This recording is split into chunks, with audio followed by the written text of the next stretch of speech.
그 사람이 손에 줄을 잡고 동쪽으로 나아가며 천척을 측량한 후에 내게 그 물을 건너게 하시니 우리 발목에 오르더니 다시 천척을 측량하고 내게 물을 건너게 하시니 우리 무릎에 오르고 다시 천척을 측량하고 내게 물을 건너게 하시니 우리 허리에 오르고 다시 천척을 측량하시니 우리 내가 건너지 못할 강이 된지라. 그 물이 가득하여 헤엄칠 만한 물이요 사람이 능히 건너지 못할 강이더라. 아멘. 신약성경입니다. 요한계시록 22장 1절에서 2절까지 읽겠습니다. 또 그가 수정같이 맑은 생명수의 강을 내게 보이니 하나님과 및 어린 양의 보좌로부터 나와서 길 가운데로 흐르더라. 강 좌우에 생명나무가 있어 12가지 열매를 맺되 달마다 그 열매를 맺고 그 나무 잎사귀들은 방국을 치료하기 위하여 있더라. 아멘. 네, 우리는 이제 2020년 추수의 계절입니다. 우리 2020년 생각할 때 코로나와 싸우다가 여기까지 왔나요?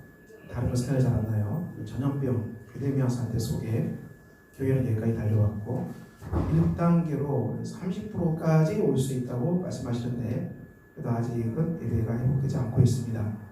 좀 더 시간이 필요할 것 같아요. 교우분들이 평안하고 안심하게 교회 오기까지는 좀 더 시간이 필요합니다. 그때까지는 우리가 여전히 온라인 예배와 함께 같이 예배 드리겠습니다. 서사람 목사님이 CBS 새롭게 나오셔서 간증합니다. 여기에 오신 분들은 참 제가 도전을 받습니다. 여기 목사님 보면은요.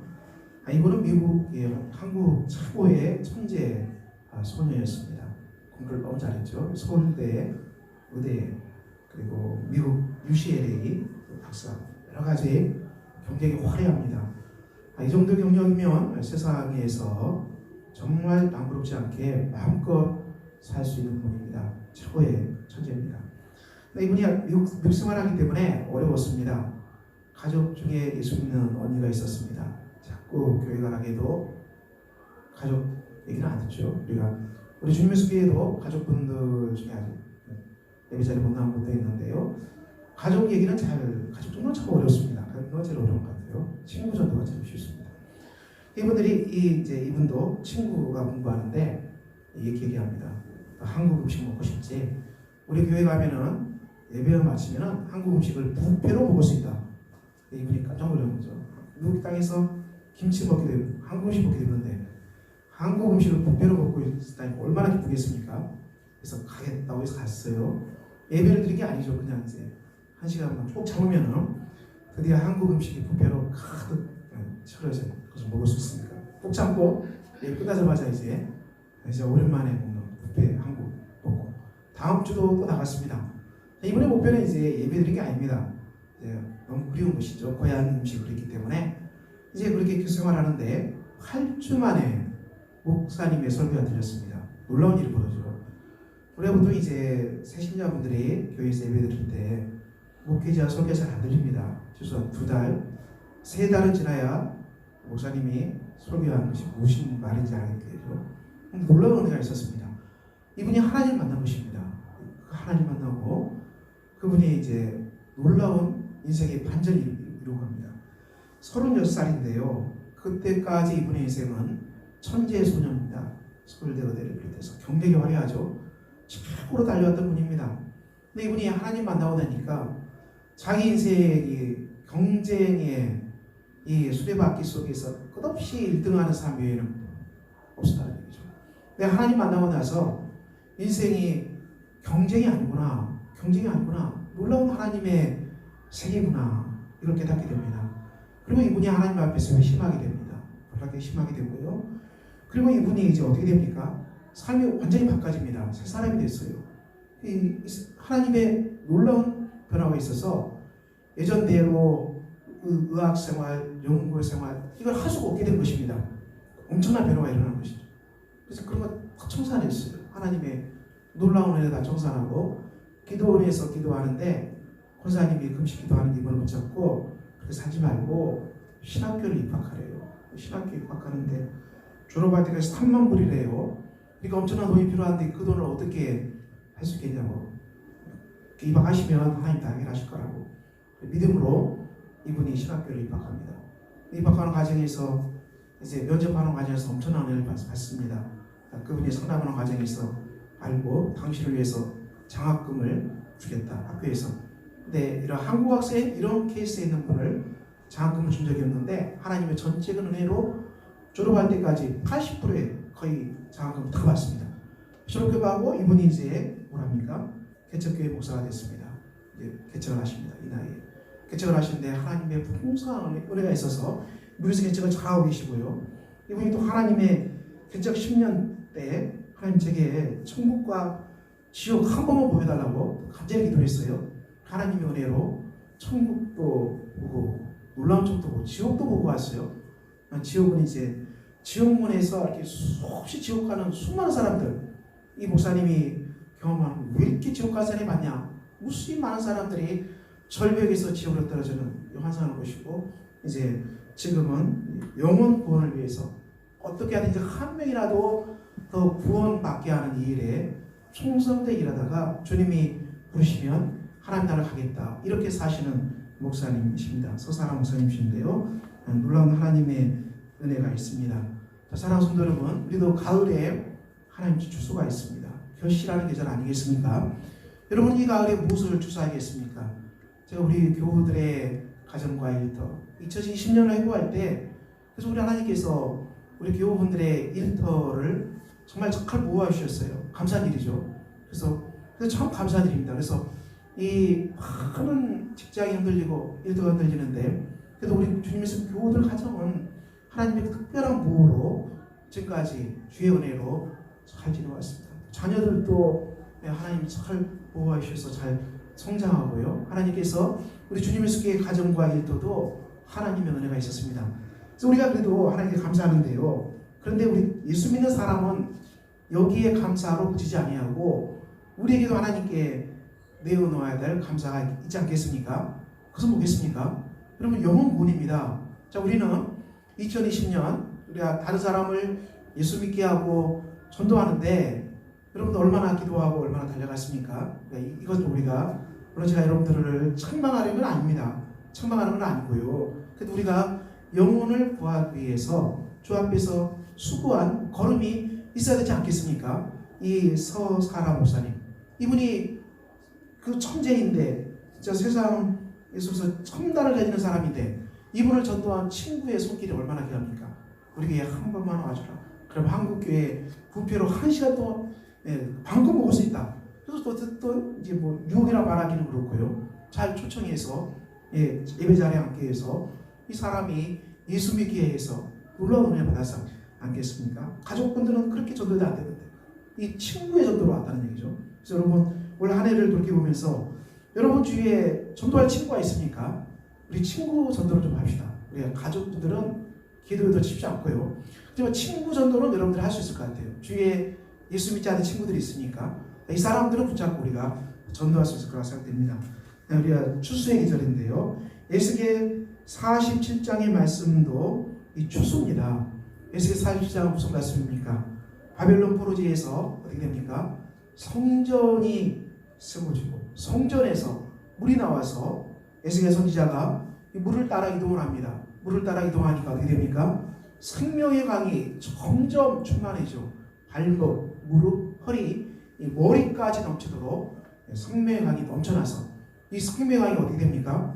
이 생명의 강이 수많은 죽은 물고기들을 살려냅니다. 사해바다에 들어가서 많은 물고기들을 살려내죠. 그리고 이 물이 충만하게 흘러가서 주위의 수많은 나무들을 다 어떻게 합니까? 살려내서 이 나무들이 열매를 맺게 하고 아주 치유하는 잎사귀를 내고 만물이 살아나는 엄청난 환상을 에스겔 선지자에게 하나님께서 보여주십니다. 자, 근데 이 비전은 요한계시록 마지막 말씀도 동일하죠. 요한계시록 마지막 말씀에도 이 마지막 이 종말 때도 생명수의 강이 하나님과 보호자라고 드러나와서 가득 채운다고 그러죠. 주위의 모든 나무들이 이 어떻게 되고 살아나서 그 나무들이 열매를 맺고 치료하는 약재를 내는 생명으로 진동하는 이 환상이 사도 요한이 예수 그리스도 재림 때 보았던 그 환상, 에스겔이 보았던 환상을 다시 하나님께서 보여주십니다. 자, 이것은 성경은 이 두 가지 그림으로 우리에게 보여주셨는데요. 이것은 무슨 말하겠습니까? 자, 이것은 한마디로 하나님의 성령의 통치가 이 오늘 교회 현장에서도 계속되고 있지만은 이것은 마지막 하나님 나라 주님 재림 때도 그 엄청난 생명의 역사가 가득 찰 거라는 것을 말씀하고 있습니다.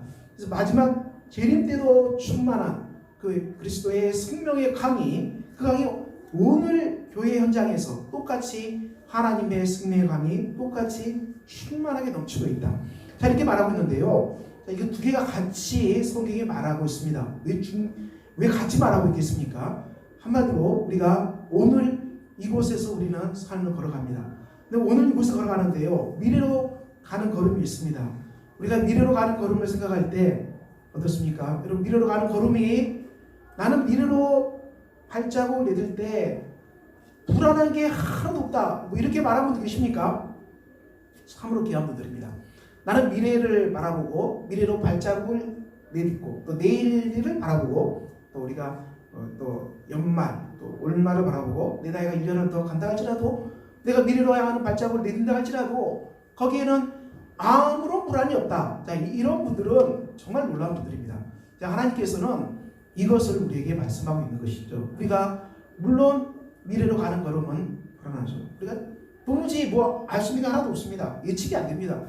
아무도 미래를 예측할 수 없고요. 우리가 내일 일을 정말 알 수 없습니다. 그래서 요즘은 각종 보험에 들지 않겠습니까? 너무 불안하기 때문에 자동차 보험 필수고요. 자동차 보험 안 들면 운전을 못하죠. 그러면 그만 해라고 수많은 보험회사들이 가득 채운 것은 그만큼 우리 삶이 불안한 거 아니겠습니까? 근데 하나님께서는 우리의 교회 성도들의 삶이 마지막 때까지도 하나님의 성령이 너희를 보호하신다. 그러므로 안심하라. 자, 이 메시지를 우리에게 주고 있습니다. 우리가 미래를 바라볼 때도 성령께서 우리를 보호하시기 때문에 우리가 불안할 필요가 없다는 것입니다. 그래서 우리가 이것을 내려놔야 됩니다. 너희가 미래의 불안에 시달려서 오늘 일을 제대로 하지 못하는 그런 어리석은 일을 하지 않는다. 그래서 우리가 오늘 제가 늘 말씀드리지만 성도는 오늘을 잘 살아야 돼요. 오늘 우리가 잘 견뎌내야 돼요. 오늘을 잘 우리가 충성하고 오늘 깨어있고 오늘 우리가 악의 세력을 물리치고 오늘 유혹을 물리치고 오늘 우리가 깨어서 악한 세력들을 다 차단하고 오늘 우리가 깨어서 기도해야 됩니다. 항상 문제는 언제 발생합니까?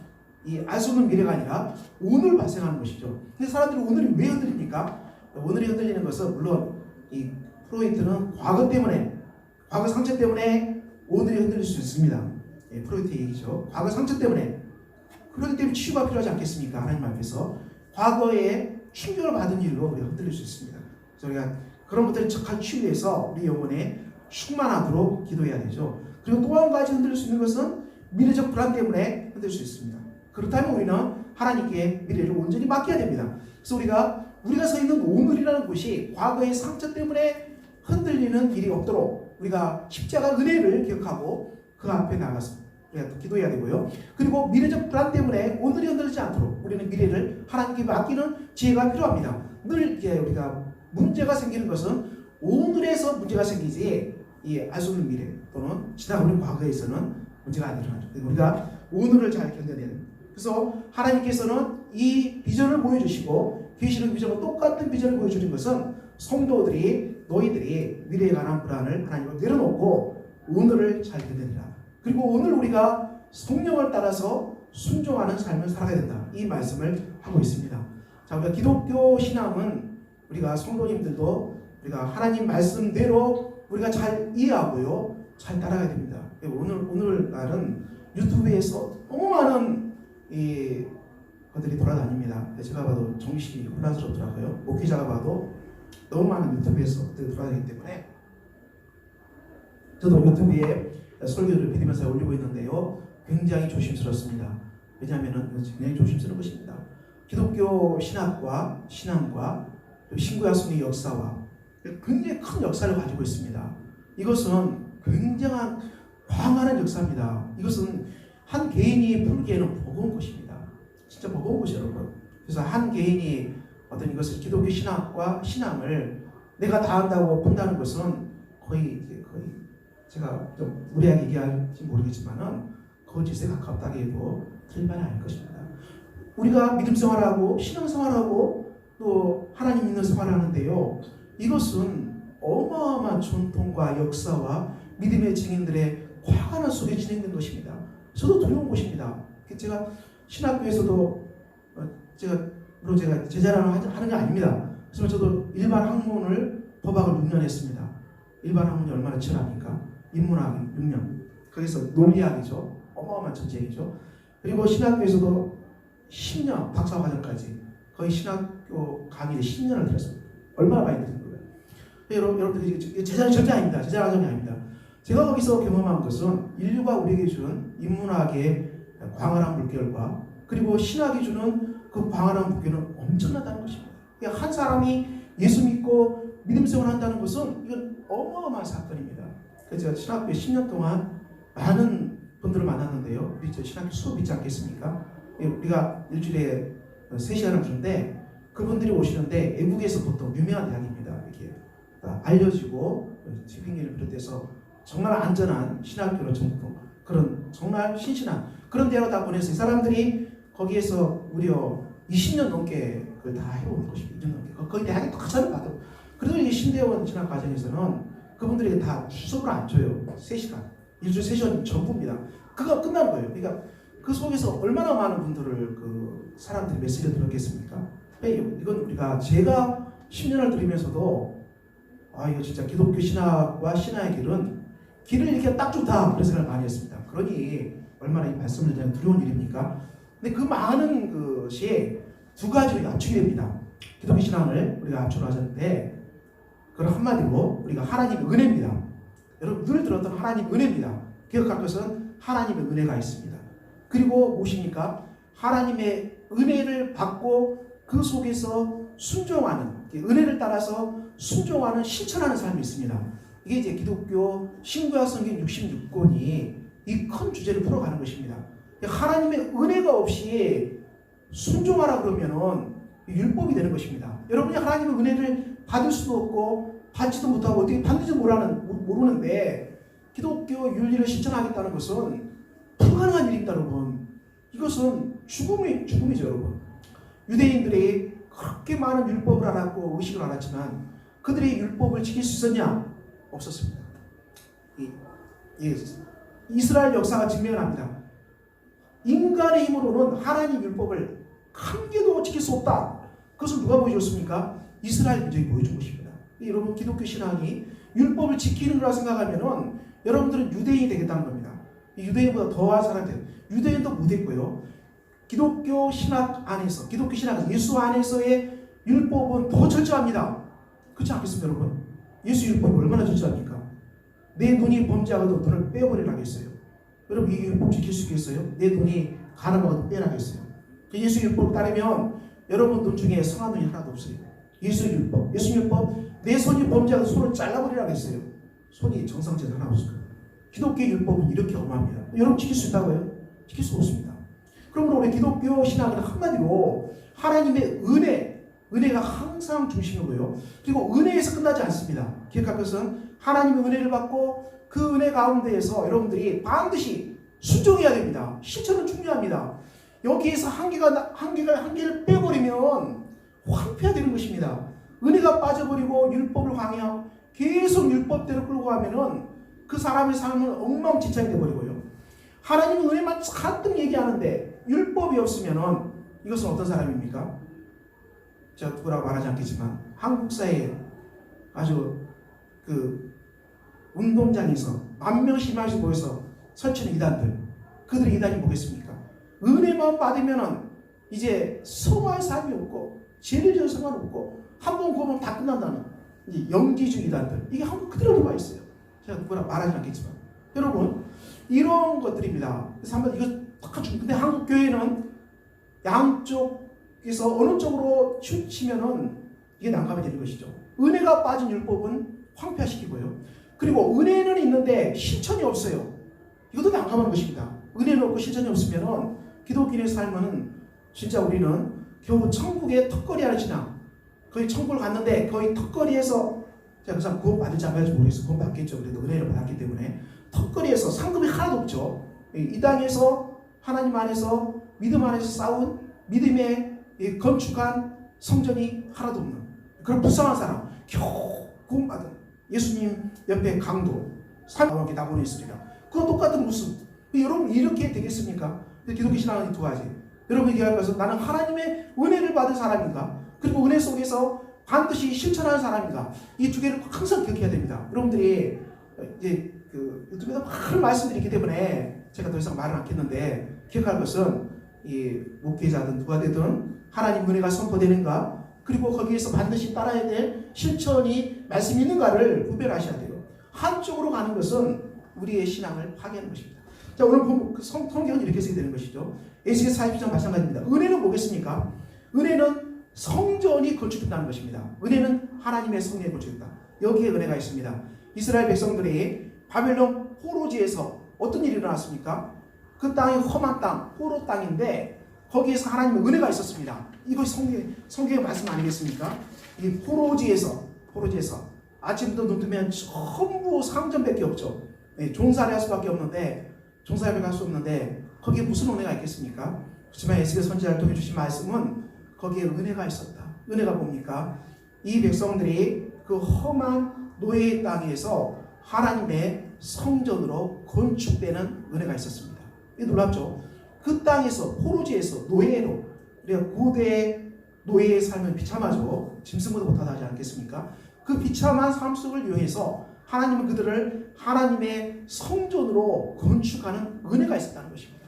이게 놀랍지 않겠습니까? 우리가 동일합니다. 저와 여러분이 하나님의 은혜를 기억해야 되는데 그 은혜는 우리가 이 땅의 삶이 바벨론 포로지로 생각될 수 있습니다. 우리가 아침 눈 뜨면은 사방으로 우겨싸고 우리를 달려들어서 집어삼키려는 이 어마어마한 세상의 바벨론 세력 앞에서 교회도 저도 그래서 노예처럼 생각되고 포로처럼 생각되고 그리고 이 땅에서 살아가려면은 좀 부가 있어야 되지 않겠습니까?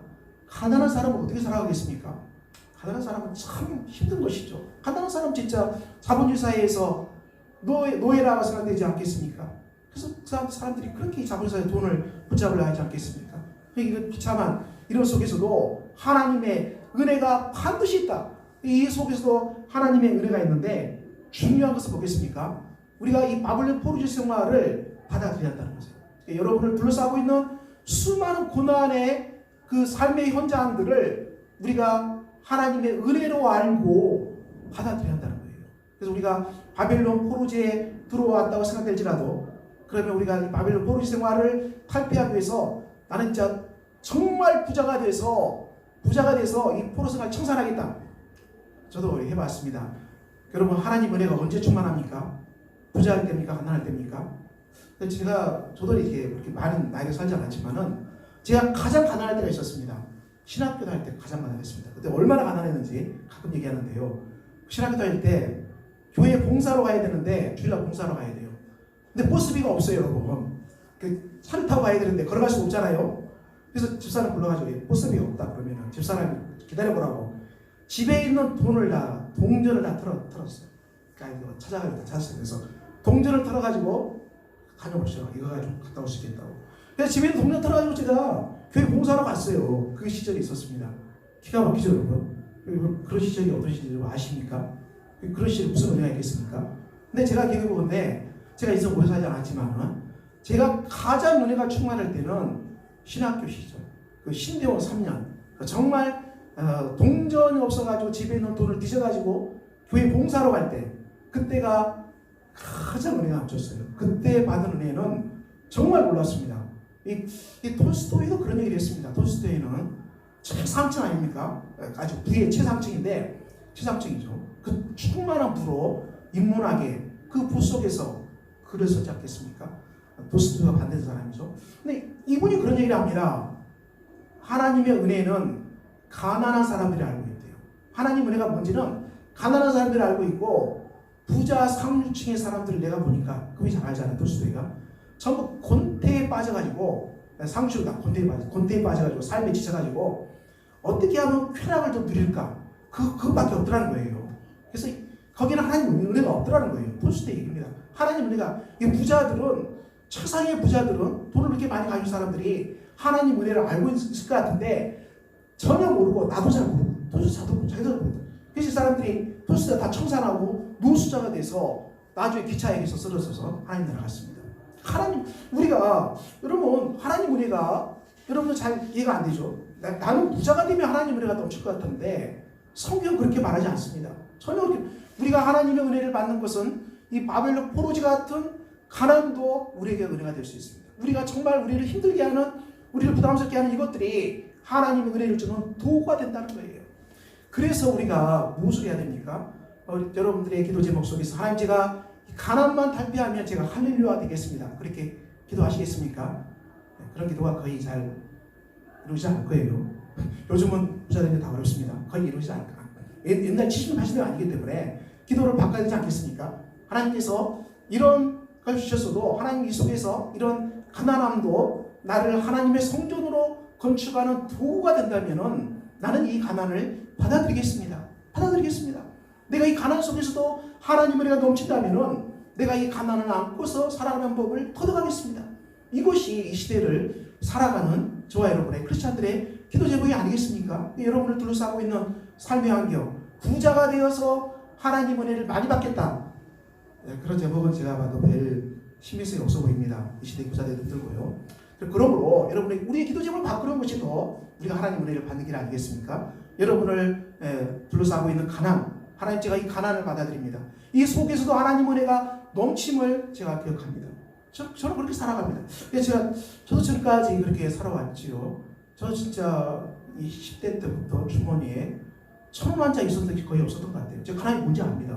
가난이 뭔 삶, 전혀 가난이 뭔지를 모르는 사람이 아닙니다. 제가 10대 때부터 제 주머니에 1,000원짜리 있었던 게 없어요. 근데 이런 가난한 사람을 하나님 은혜 주셔서 대학 6년 인문학과에 다 마치게 하셨고 신학 과정 10년, 16년을 하나님 그 은혜로 마치게 하신 것입니다. 제가 알바를 했겠습니까? 알바한 적 한 번도 없습니다. 알바에서 돈 번 적 한 번도 없습니다. 그래서 알바에서 돈 번다고 한번 나갔는데 그 주인이 돈 안 주고 책으로 줬습니다. 그래서 알바에서 돈 번 적 한 번도 없습니다. 집사람이 돈 벌었습니까? 저 집사람 결혼하고 돈 벌어가지고 한 번도 없습니다. 하나님 은혜로 16년 동안의 학업이 다 마친 거예요. 이게 어떻게 가능하겠습니까? 제가 돈 벌었어요? 불가능해요. 하나님의 어마어마한 은혜가 있었던 것이죠. 제가 여러분들 간증합니다. 여러분이 정말 하나님의 선한 뜻을 찾고 하나님의 영광을 구하고 정말 여러분 마음속에 하나님의 나라를 구하고 사심 없이 내가 부자 되겠다는 그런 사심 말고요. 정말 이거 하나님의 영광을 위해서 하나님의 나라를 위해서 정말 필요한 일입니다. 그럼 하나님께서 그것을 채우시더라고요. 그 경험을 했습니다. 돈이 문제가 아니더라고요. 여기 개척 제가 10년 됐는데요. 여기 와서도 제가 하나님께 돈 구한 적 없습니다. 지금까지 여러분들은 늘 연말에 재정 보고하면 제 회사 다 아시잖아요. 여러분 제 회사 아실 겁니다. 어떻게 살아가는지. 근데 그들이 다 채워지고 있어요. 참 여기서 하나님의 기적은 계속됩니다. 사랑하는 성도 여러분, 제가 이 시대에 물질 때문에 너무 돈 사람이 너무 많은데 그렇지만 하나님 은혜 가운데서 우리가 물질의 자유함을 얻어야 됩니다. 정말 중요합니다. 우리가 이거 해결되지 않으면 여러분들 신앙이 뭔지를 몰라요. 여러분이 돈을 붙잡고 있는데 하나님이 살아계시면 체험할 수 있겠습니까? 그것은 거의 불가능하지 않을까. 물론 돈을 붙잡을 수는 있겠지만 하나님의 은혜가 뭔지는 그 사람이 알게 될까요? 저는 그런 생각을 합니다. 그럼 사랑하는 여러분, 여러분의 주위를 둘러싸고 있는 많은 환경들이 하나님의 은혜를 주는 도구로서 받아들이고 감사하자. 빌립보서 4장 11절 내가 궁핍함으로 말하는 것이 아니다. 어떠한 행패든지 나는 자족하기를 배웠다. 비천에 처할 줄 알고 풍부에 처할 줄 알고 배부름, 배고픔, 풍부, 궁핍 처할 줄 아는 일체의 비결을 배웠다. 바울이 이렇게 얘기합니다. 여러분 비천에 처할 줄 압니까? 배고픔에 처할 줄 압니까? 궁핍에 처할 줄 압니까? 여기에서도 만족하는 법이 여러분에게 있습니까? 우리가 크리스찬이라면 우리가 여기에서도 넉넉하게 만족하는 삶이 이루어질 것입니다. 바울의 감사가 여기 있습니다. 그러므로 사랑하는 성도 여러분, 우리가 인생의 길 속에서 저와 여러분을 둘러싸고 있는 많은 환경적인 문제에 대해서 감사하십시오. 받아들이십시오. 어떤 가난도 받아들이고 정말 나를 이렇게 정말 나에게 많은 스트레스를 준다 할지라도 하나님 받아들이고 직면하고 살아가겠습니다. 그렇다면 우리는 그 속에서 하나님이 그걸 사용하셔서 우리를 하나님의 성전으로 창조하는 은혜가 반드시 있을 것입니다. 그러므로 저와 여러분이 하나님의 은혜를 받는 법을 알아야 돼요. 하나님의 은혜를 받는 법을. 여러분 우리의 노력이 아니라 하나님의 은혜를 받는 법. 하나님의 은혜는 항상 십자가의 은혜를 의지하고 하나님이 주시는 환경을 감사하고 우리 주위에 어떤 것들이 펼쳐진다 할지라도 감사함으로 받아들이고 감사로 기도하고 우리가 넉넉하게 품을 때 거기에는 하나님의 은혜가 넘쳐나고 그리고 그 안에 하나님의 성전으로 건축되는 은혜가 충만할 것입니다. 자, 이 은혜입니다. 두 번째로 우리가 받아야 할 것은 무엇이겠습니까? 두 번째는 에스겔 47장. 이것은 성령님과 함께 걸어가야 됩니다. 이게 우리가 실천입니다. 우리가 하나님의 은혜를 받았으면은 우리가 하나님 은혜 가운데서 말씀 따라서 실천하는 순종의 발걸음이 꼭 필요합니다. 이 순종의 발걸음이 없으면 여러분은 무신론자가 되어버리죠. 나 하나님 은혜는 알아. 근데 삶 속에서 실천하고 순종은 하나도 없어. 이제 이런 것들은 신학적으로서 실천적 무신론자라고 부릅니다. 어렵죠, 여러분? 이제 삶 속에서는 하나님 없다 그 뜻입니다. 왜냐? 순종한 삶의 현장이 하나도 없기 때문에. 나 예수도 알고 십자가도 알고 다 알아. 근데 하나님 말씀대로 순종의 걸음을 걸은 게 아무것도 없어. 이런 사람들은 실천적 무신론자, 교회를 붕괴시키는 아주 무서운 세력들입니다. 이런 사람이 돼서는 안 됩니다. 우리가 은혜를 받았다면 은혜 가운데서 성령님을 따라 순종해야 됩니다. 순종인데요. 오늘 말씀에 순종이 있습니다. 크리스찬의 삶은 우리가 이 삶의 자리에서 우리가 노력하잖아요. 직장인들 얼마나 열심히 일합니까? 직장인들 정말 열심히 일합니다. 그 수고는 말로 할 수 없습니다. 그럼 저도 주님의 숙교에 목회에서 이렇게 목회자도 살아가는데 제가 또 기도 제자랑 같아서 목회자를 또 열심히 일합니다, 여러분. 우리 제 친구가 하나 있는데요. 이 친구는 너는 좋겠대요. 너는 주일만 일하니까 얼마나 행복하나 이렇게 얘기하시는데 여러분 전혀 그게 아닙니다. 그래서 그게 아닙니다. 목회자들도 주일뿐만 아니라 거의 일주일 내내 그 삶이 굉장히 바쁩니다.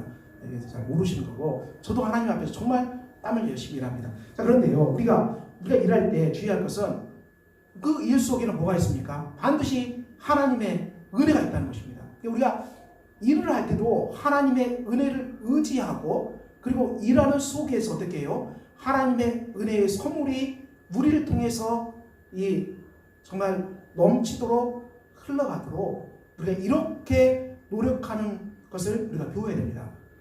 오늘 말씀 그렇지 않겠습니까? 우리가 성령을 따라서 이 사람이 선지자 걸어가잖아요. 걸어가는 수고를 하는데 걸어가는 수고를 하지만은 순종하지만은 순종으로 끝나지 아니하고 거기는 무엇이 있습니까? 하나님의 성령의 은혜, 성령의 강물이 가득 넘쳐났어요. 가득 넘쳐나서 그 사람이 성령의 은혜로 충만하게 되어서 성령의 선물을 넘치게 받아서 그 성령의 선물을 주위에 관계된 모든 곳 속에 두고서 다 살려내는 거 아닙니까? 우리가 은혜를 받고 그리고 하나님 말씀을 따라서 성령께 순종의 발걸음이죠. 반드시 발바닥으로 밟고 가라. 순종하라는 얘기죠. 우리가 작은 실천을 반드시 해야 되는데 이 실천한 속에 무엇이 무엇입니까? 하나님의 은혜의 성령의 샘물이 우리를 통해서 가득 넘쳐나서 우리와 관계된 모든 곳 속에 흘러갈 것이다. 저와 여러분의 심령이 하나님의 성령의 은혜로 가득 차고요. 그래서 여러분의 근심, 걱정, 불안 늘 주 앞에 다 기도하고 미래적 불안에 시달리지 마라. 그래서 불안, 걱정, 근심 하나님께 다 내려놓고 주님 제 심령의 은혜를 주십시오. 우리의 심령이 하나님 은혜로 가득 차고 그래서 우리 안에 하나님 은혜가 가득 차서 여러분들이 관계하는 사람들, 가정에서, 일터에서, 교회에서 관계하는 사람들에게 우리가 하나님 말씀 따라 순종에 걸어갈 때 관계하는 그 속에도 하나님의 성령의 사랑의 강, 생명의 강, 성물이 관계 속에서도 차고 넘치도록 우리가 그 은혜를 맛봐야 될 것입니다. 부부관계에서도 그렇고요. 부모와 자녀 관계도 그렇고요. 또 우리의 직장 상사의 관계, 상사의 관계는 죽게 하더라. 그렇죠? 죽게 하더라. 부부관계, 또 부모 자녀 관계. 우리가 말씀 따라 그대로 걸어갈 때 우리가 인간관계 속에서 하나님이 주시는 성령의 충만한 선물을 우리가 관계하는 속에서 누리는 이런 사람이 되는 것입니다. 우리의 이 속에서 우리가 살아갈 때, 우리가 이 발걸음을 걸어갈 때 우리가 관계하는 사람들 속에 우리는 순종하고 걸어가지만은 걸어가는 발걸음 속에 누가 역사하십니까? 하나님의 성령께서 역사하실 것입니다. 하나님 속에 역사할 것입니다. 우리는 단지 복음을 전할 뿐이지만, 복음을 전하지만 그 자리에 하나님께서 역사하셔서 그 사람이 하나님께 돌아가게 하는 이 놀라운 일을 행하실 것입니다. 우리는 하나님 말씀에 순종하면 그 영혼이 하나님 안에서 변화되는 은혜가 반드시 할 겁니다. 그러므로 우리가 하는 건 아니지만 우리는 하나님 말씀 따라서 성령의 소용을 따라서 순종의 발걸음을 걸어갔지만 그 발걸음 속에 하나님은 어마어마한 일을 펼쳐내실 것입니다. 사랑하는 성도 여러분, 우리가 가을 추수의 계절입니다. 저와 여러분이 이 가을에 정말 하나님 주신 귀한 추수가 넘쳐나시기를 기도합니다. 여러분의 심령이 하나님의 성령으로 충만한 복된 사람들 되시길 바라고요. 하나님의 은혜를 받을 수 있는 사람이 되기를 바라고요. 하나님이 여러분에게 주신 그 환경들을 감사하고 그 환경들 속에서 하나님의 은혜를 충만히 받으시고, 그리고 여러분의 범사에 성령께 순종해서 하나님 말씀에 순종해서 여러분이 삶의 일상 속에 하나님의 생명이 넘쳐나는 이 은혜가 충만해서 이 가을에 정말 추수가 넘쳐나는 복된 사람들 다 되시기를 그리스도 이름으로 축원합니다. 우리 말씀 잡고 우리 같이 기도하겠습니다. 여기까지 기도해요. 하나님 아버지, 우리가 이 아침에 기도합니다. 기도하신 아버지 하나님,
예수